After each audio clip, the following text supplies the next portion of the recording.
El pasaje de las bienaventuranzas está en el capítulo 5 de San Mateo y es el inicio del Sermón de la Montaña.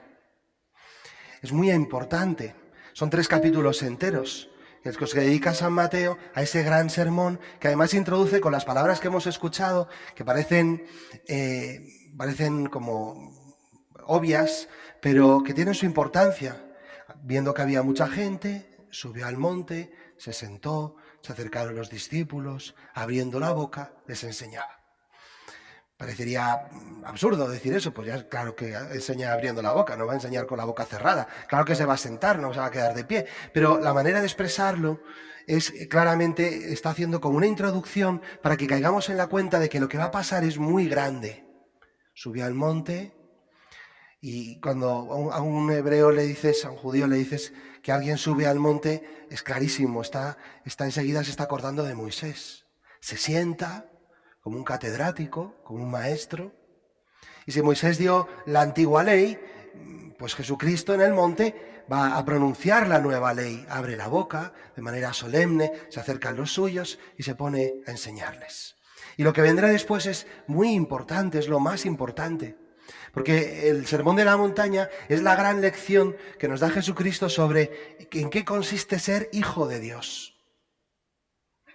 Y todos los pasajes del Sermón de la Montaña, que son muy largos, y que terminan luego con esa advertencia, dice, el que escucha mis palabras es un hombre sensato, el que no las escucha es un hombre necio, pero en el centro tiene el Padre Nuestro, para que aprendamos a orar como los hijos, a ayunar como los hijos, a dar limosna como los hijos. Toda esa enseñanza comienza con las bienaventuranzas. Y las bienaventuranzas, dice el Papa Benedicto, que son como la radiografía de Jesucristo. Él está hablando de sí mismo. Y hace muy bien la Iglesia en mostrarnos este pasaje en el Día de Todos los Santos, porque mirad, la santidad consiste esencialmente en ser hijo de Dios. Hemos escuchado ahora en la segunda lectura de San Juan, mirad, somos hijos de Dios y aún no se ha manifestado lo que seremos. Cuando se manifiesta seremos semejantes a Él.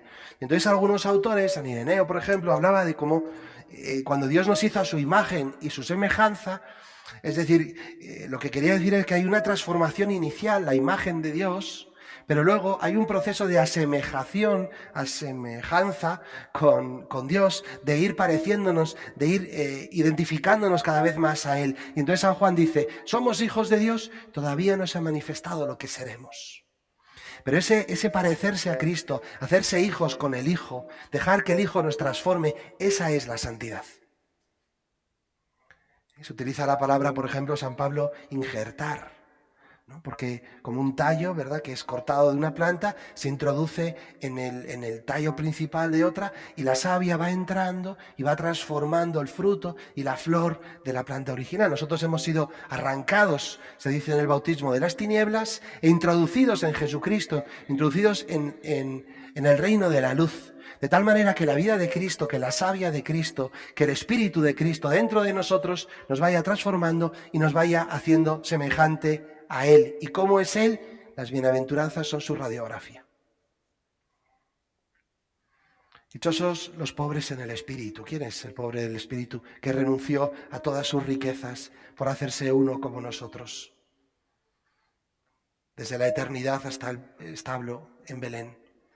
Dichosos los mansos. ¿Quién es el manso que nunca hizo otra cosa que obedecer a su Padre? Yo hago siempre lo que a mi Padre le agrada. ¿Quién es el que llora, sino Jesucristo en el huerto de los olivos? ¿Quién es el que tiene hambre y sed de la justicia? Cuando Él dice, he venido a traer fuego a la tierra, que quisiera sino que estuviera ya ardiendo. O cuando le dice a los apóstoles, con cuánto deseo ansiaba poder comer esta Pascua con vosotros. Está hambriento y sediento de la justicia. ¿Quién es el misericordioso? Que recibe la misericordia, sino Él. ¿Quién es el limpio de corazón? Cuando habla con unos, cuando trata con los hombres, con las mujeres, con los pecadores, con los judíos, con una pureza y una rectitud de intención y una mirada limpia, preciosa. ¿Quién es el que trabaja por la paz? Sino precisamente el Rey de la paz, el que va trayendo la paz a vosotros. ¿Quién es el que es perseguido por causa de la justicia? ¿Quién es el que es insultado, calumniado y que su recompensa será grande en el reino de los cielos? Es Jesucristo. Es la radiografía de Jesucristo las bienaventuranzas. Y si es la radiografía de Jesucristo y nosotros estamos llamados a ser santos, es decir, a ser Cristo, a asemejarnos a Cristo, a ser hijos en el Hijo, entonces estamos llamados a vivir las bienaventuranzas. Y por supuesto que los 10 mandamientos de Moisés hay que cumplirlos. Pero los 10 mandamientos, como explica muy bien San Pablo muchas veces, es como el pedagogo, como la institutriz, como el maestro, como la madre que le está diciendo a los niños: no toques eso, no cojas eso, haz lo otro, deja de hacerlo de más allá, porque es un crío pequeño, pero luego, cuando se hace mayor, ya no funciona así. Eso ya sé que lo sabes. Ahora te ofrezco el camino de la filiación. Quiero que dejes de ser esclavo, quiero que dejes de ser siervo y empiezas a ser hijo de Dios. Y las bienaventuranzas son para nosotros nuestro camino de santidad. Pero las bienaventuranzas tienen un orden. Primero las 3 primeras, os habéis dado cuenta que son un poco chocantes, ¿no? Siempre que las escuchamos, qué raro esto de que pueda ser bienaventurado uno que llora, uno que es manso, uno que es pobre. Pues claro que sí, el Señor comienza mostrando 3 caminos falsos de felicidad. 3 caminos por los que nunca te vas a identificar con Cristo. Nunca te parecerás a Cristo si eres rico de corazón, es decir, si tienes apegos. Para ser bienaventurado tienes que ser pobre en el corazón. ¿Por qué? Porque solo el que tiene desapegos, el que no está aferrado a nada, puede recibir todo lo que Dios le da. Pero el que atesora cualquier cosa, espiritual, material, sus planes, sus ideas, sus cosas, sus personas, lo que sea, el que atesora algo, entonces no recibe nada. Porque para recibir algo tienes que soltar lo que tienes en las manos, ¿no? Así que los pobres en el espíritu son los que pueden ser bienaventurados. El manso es el que es bienaventurado, porque el que controla, el que busca hacer su voluntad, el que quiere ser dueño y señor de las cosas, se pone en el lugar de Dios y nunca recibirá de Dios su felicidad. Para ser felices tenemos que reconocer que Él es Dios, que yo no soy Dios, y ponernos a sus pies para hacer en todo su voluntad. Solamente el manso puede ser santo. Y el tercer camino falso de felicidad es el camino de la comodidad, el que no quiere llorar, el que no quiere sufrir, el que busca por todos los medios huir del dolor. Por ese camino nunca te encontrarás con Cristo, porque ese es el camino del que no ama. Solo el que no ama no sufre, y sufre la soledad.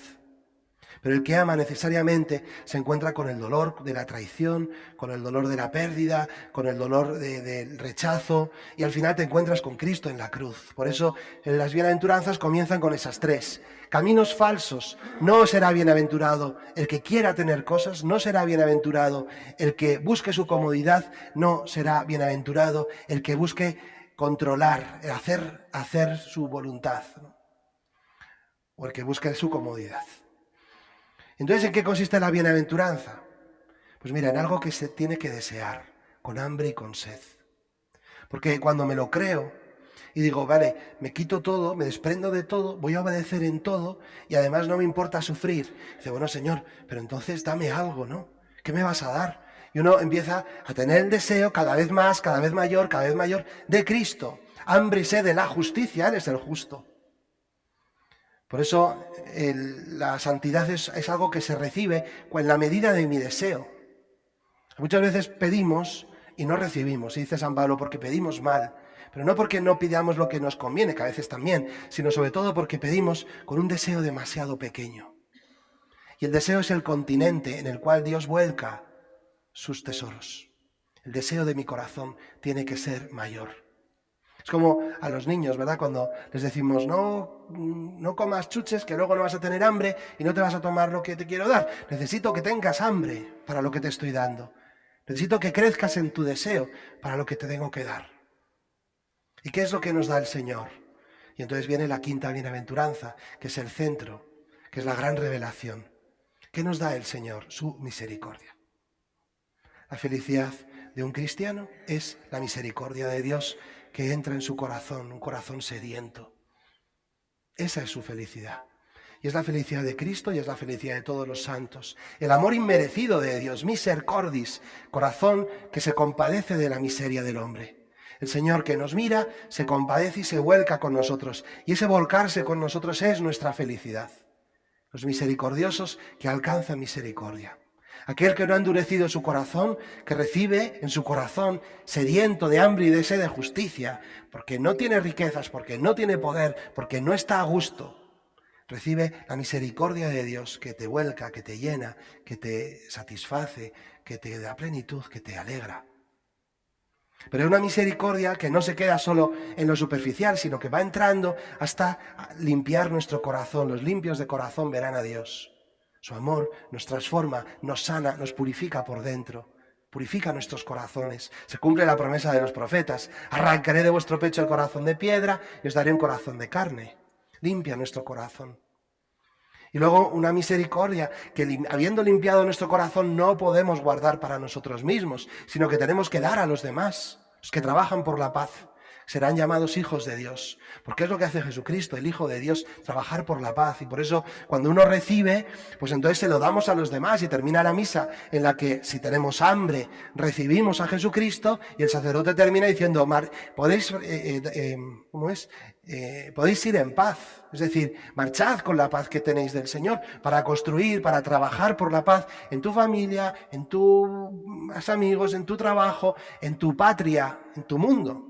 Constructores de paz, sembradores de paz y de alegría, como le gustaba decir a San José María. Y luego viene la octava y la novena de las bienaventuranzas, que son dos advertencias. Nos dice el Señor, vas a ser perseguido, va a haber persecución, no se va a aceptar, porque lo dice San Juan en el capítulo 3, la luz brilla en la tiniebla, pero la tiniebla no la recibe, porque sus obras son malas. Y por tanto, no pienses que esto va a ser sencillo, te van a perseguir. Y no solo va a haber persecución, sino que te van a calumniar, te van a humillar, van a ir contra ti. Lo dice el Señor muchas veces. He venido a traer división, el padre contra la madre, el hijo contra la hija, el nuero contra la nuera contra el suegro. Es lógico. Pero ahí, en ese momento, dice, alegraos y regocijaos, porque vuestra recompensa será grande en el cielo. ¿Por qué? Porque allí nos asemejamos a Cristo perseguido. No hay nadie, no hay una oportunidad de felicidad mayor que la de cuando estás trabajando por la paz, sembrando la paz a los demás, ser perseguido, ser calumniado, ser humillado, porque ahí te encuentras con Jesucristo crucificado. Y eres Simón de Cirene llevando la cruz de Cristo. Eres la Virgen María abrazado a la cruz. Eres el buen ladrón compartiendo padecimientos con Cristo. Ahí estás, en la felicidad más absoluta, que es poder estar crucificado con Cristo en las puertas de la resurrección. ¿Entendéis que la santidad no es algo que yo conquisto? ¿Entendéis que el esfuerzo para un cristiano no consiste en alcanzar cotas muy grandes de santidad, sino en desprenderse de lo que nos separa de Él? Las riquezas, el afán de poder, las comodidades. ¿Entendéis que es algo que dentro de nosotros va creciendo como un hambre, como una sed, que se vuelca al Señor en su misericordia y hace una transformación hacia adentro y hacia afuera? Eso es el común denominador de todos los santos, porque esa es la naturaleza de la santidad. ¿Y qué bien hace la Iglesia en el Día de Todos los Santos? Hacernos escuchar y reflexionar sobre estas bienaventuranzas, que son maravillosas. Así que le pedimos al Señor que grabe a fuego este Evangelio en nuestro corazón, que nos ayude a desprendernos, que nos haga desear, que nos llenemos de su misericordia y con el corazón puro podamos construir la paz, aunque sea con dificultades. También es la historia de María, de nuestra Madre, que ella, que fue llenada por la misericordia del Espíritu Santo, nos enseñe a desear y a buscar la santidad de Cristo. Que así sea.